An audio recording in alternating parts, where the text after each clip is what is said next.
Welcome back to another update of the Heroscape Modern Power Rankings.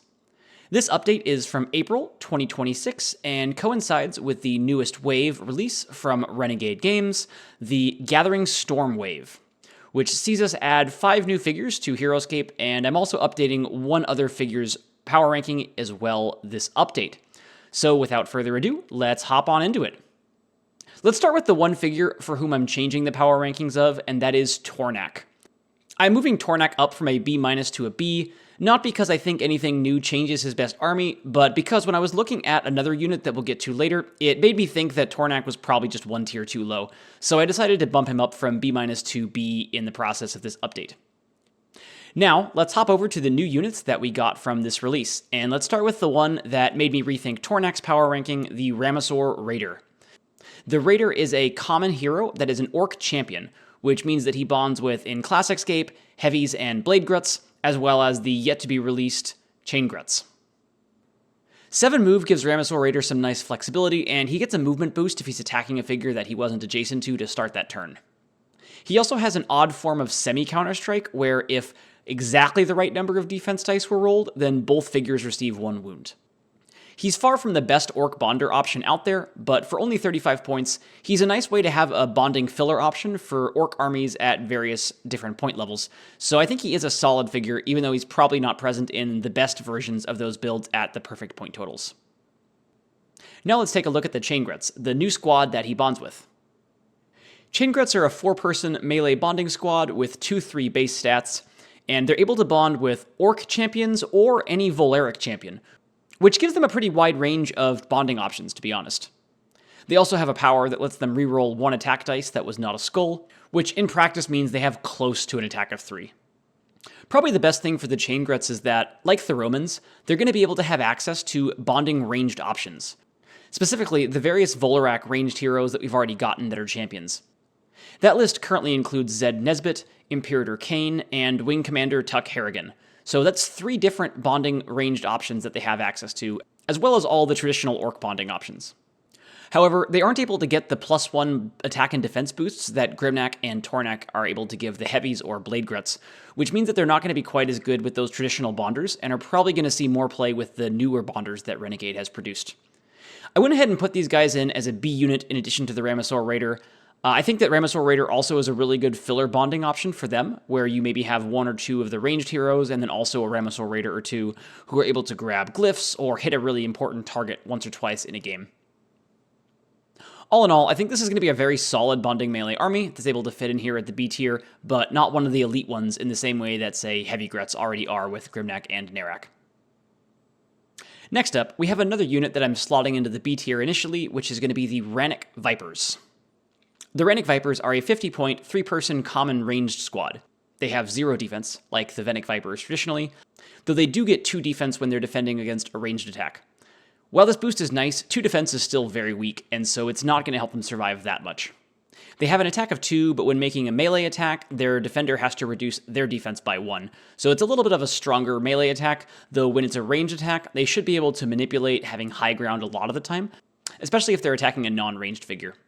Overall, these guys are fairly cheap, hit reasonably hard, but are also going to die almost immediately every time someone breathes at them. So they're a decent army. I think they're probably just going to want to spam a ton of them, like 6x or 7x of them with some various other heroes. I'm not sure yet which heroes are going to fit best with them. I could easily see this army moving down to a B- if it doesn't end up being that strong, or maybe even moving up to a B+ if there's some really good hero options that someone finds later on that I haven't thought of.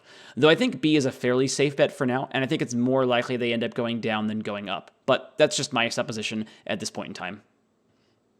The other common squad that we get from that pack is the Elites of Ular, a new Kyrie common squad. And the big new thing here is that they are a common squad with 2 life. They have a synergy with Ular Kyrie heroes, where if any of them are adjacent to a target that hero is attacking, then that hero gets 1 additional attack. It's nice, but I have a hard time seeing this mattering too much because it's going to take a lot of order markers to set it up, and the defending figure could just move in the meantime, and ultimately it is just 1 more attack dice. So I think this is something that's more nice to have than something that you're going to plan around in-game a lot. They also have another power where anytime one of them receives any wounds, you're able to then move 1 Kyrie figure in your army up to 4 spaces, though it does have to be unengaged prior to movement. This power could be quite nice, but because they have to be unengaged, it isn't going to help them a ton in, say, a melee matchup where they're getting bodied by melee figures who've just engaged a bunch of them. And they only have one range themselves, so they're not exactly able to kite those melee squads to begin with either. I think the biggest part of this power is they're going to be able to move some of their heroes for development for their auras without having to put order markers on them mid-game, which is nice, but at the same time, ultimately, this is just a squad of 3 melee units with 3/3 base stats, and it's just going to be tough for that alone to be able to win a lot of games in Heroscape. Especially at 105 points, which is just a pretty high price point for what they have. Yes, the 2 life is nice, but with only 3 defense, they're still going to die to the initial attack a decent amount of the time anyways, and I just struggle to see these guys being able to hold their own points in a lot of games. I have put them in the C+ tier for now. I could see them falling down to the C tier later though, as I just don't think they're going to ultimately be very strong.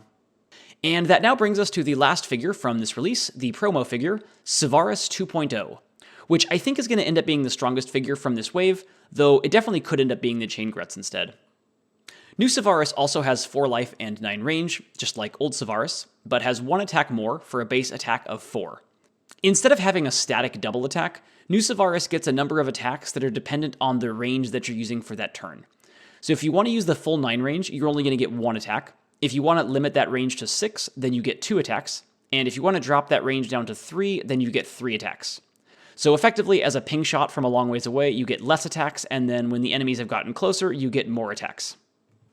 This is going to make New Savaris a little bit weaker in some opening spots, where having that double attack at 9 range was really helpful, but it's also going to make New Savaris a lot more deadly than Old Savaris once that gap has been closed, and probably work better with other units that provide a natural screen of sorts, like Death Reavers.